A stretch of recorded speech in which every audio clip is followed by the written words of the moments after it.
passage of Gospel that we read at Mass this morning is a very moving story of Jesus healing a leper, somebody suffering from leprosy. It comes in the second chapter of St. Mark's Gospel. I'll read it to you. A leper came to Jesus and pleaded on his knees. "If you want to," he said, "you can heal me." Feeling sorry for him, Jesus stretched out his hand and touched him and said, "Of course I want to. Be healed." And the leprosy left him at once and he was healed. And Jesus immediately sent him away and sternly ordered him, "Mind you say nothing to anyone, but go and show yourself to the priest and make the offering for your healing prescribed by Moses as evidence of your recovery." The man went away, but then started talking about it freely and telling the story everywhere, so that Jesus could no longer go openly into any town, but had to stay outside in places where nobody lived. Even so, people would come to him from all around. Jesus couldn't go openly into a town then because he had touched a leper. The reason he sent him to the priest was that the priest then was the medical officer and could really more or less give a certificate to say that he was healed. But until that happened, Jesus was known to have touched a leper.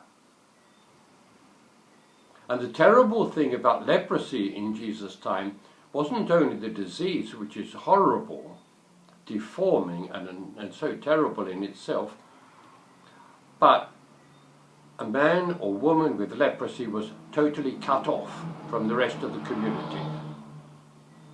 Literally, what it said, if you came near people, you had to shout out, "Unclean, unclean," let them know you're coming along. Obviously, this was originally afraid of contagion and people picking up the disease. But somehow it was believed that a person who got it was being cursed by God for something he'd done. And you imagine, as children, they'd be brought up, "Oh, don't go near there, oh, they're lepers, oh, dear." And there's a frightening bogeyman, and everything was terrible, a leper, cursed by God.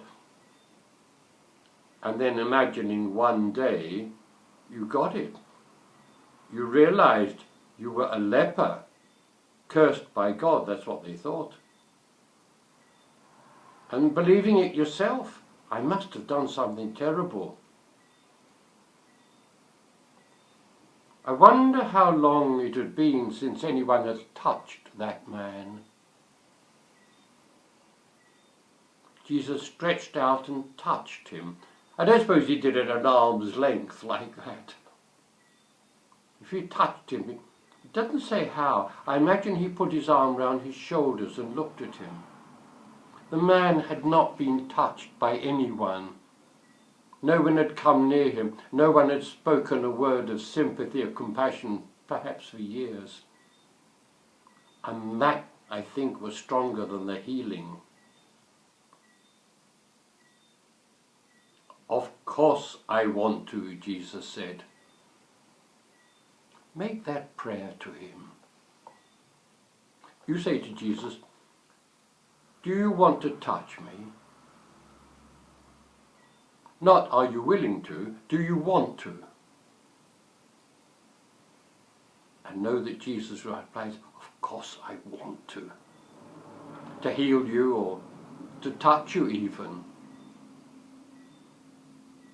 The great thing is that wanting, that love of Jesus for each of us, as if there's no one else. "I want to," he said.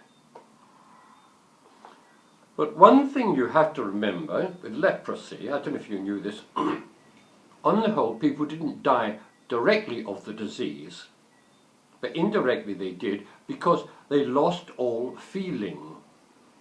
A man might rub his eye, you might rub your eye, but if it's painful, you're careful then. But if he felt nothing, he might rub some grit in it or something and blind himself. And then open his eye and find it's not, or he might cut his leg badly and it's festering and he doesn't feel it. And that's what led them to become, apart from the rotting of the limbs and so on, the disease that got them like that. At the beginning of the last century, there was a man called Father Damien. He went to live on an island where lepers had been sent. It was an island in which anyone had leprosy, they sent them off there, get them out of the way. He had a very bad reputation among the authorities because he was demanding that they should show care and provide money for these people, but everybody wanted to forget them. And he went and lived with them. One morning, he was shaving before saying his mass. He upset boiling water over his foot, and he didn't feel it. He had the disease. And his homily, his sermon that morning at Mass started, "We lepers." He was one of them. If you pray for healing from leprosy, you're praying to feel hurt. Know what you're praying for. But for something you really want, you would still pray for it. There's a very funny thing, I don't know if you ever saw Captain Morelli's Mandolin, a film, or read the book. It's beautiful. But towards the beginning, on the island of Kefalonia, one of the Greek islands, a man went to the doctor, and he'd been deaf in one ear for ages, asking could the doctor help. Doctor looked in and found there was a pea stuck inside the ear. And that's what made him deaf, and he managed to get it out because the man could hear. And everybody thought, it was a miracle. Oh, what a doctor, he can do that. Then later in the film, the man goes to the doctor and says, "My wife never stops, she's going on and on and on. Would you put the pea back in and make me deaf?" The doctor said, "Go away and learn to love your wife." But no, you get hurt. But it's because you're loving. You don't get hurt by people you don't love or don't love you. A few weeks ago I read an article by a woman who had 4 children. After the birth of the third one kept getting ill, and then all sorts of things kept going wrong. And the 4th child was born severely handicapped. And life became very hard for her and her husband. And someone said to her, somebody who was really sympathetic, not trying to be nasty, said, "It's a pity you didn't stop after the 2nd child." The woman was in tears. They're my children. Okay, it's a hurt, it's a trouble, things are going wrong, but these are my children. If you pray to be healed of leprosy or something, you're praying to be hurt, but that's the price which is worth paying. Wanting and loving. We know it will come, but growing in love will involve hurt. But we still pray for it. Pray for the healing. And remember the Lord is listening, because sometimes you can get the impression, well, how many times I've asked for it? In the Mass, just before we go to Holy Communion, we have the prayer, "Lord, I am not worthy that you should enter under my roof, but only say the word and my soul will be healed." My soul, meaning I will be healed deep within myself. I don't know how many times I've prayed that. Is God answering? Yes, gradually, more and more. I'm not sure exactly what I need to be healed of. I'm not going to spend my whole life trying to discover that. But I know that I need healing. I'm not worthy to enter that you should enter under my roof. I'm not worthy that I should be with Christ. But never mind. I ask him to say the word, just the word. But you know, you can ask for more than that. Ask him to touch you. Lord, if you want to, you can touch me. Do you? And Jesus, of course, I want to.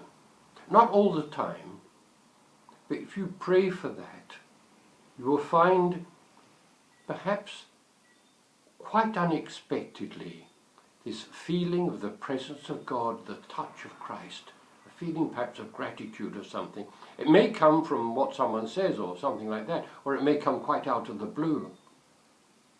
Don't be afraid to ask God not only to heal you, but to touch you. And that will just be enough for the Lord to remind you, I'm still here. It hasn't gone wrong. One instance like that I came across a couple of days ago. A woman called Kayla Mueller, who was one of the hostages taken by the IS, Islamic Republic, as they call themselves, Islamic State.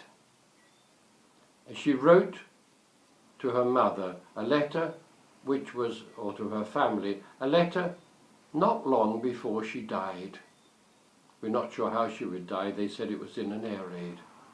But this is part of the letter that she wrote.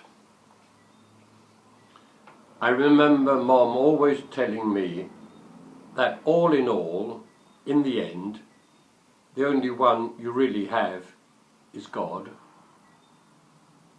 I have come to a place in experience where, in every sense of the word, I have surrendered myself to our Creator, because literally there was no one else. But by God and by your prayers, I have felt tenderly cradled in the free fall. I have been shown in darkness light, and have learnt that even in prison one can be free. I am grateful. That woman died at the age of 25. She felt the touch of God. Ask the Lord to heal you, and ask him also to touch you. I'll just finish with a Celtic blessing.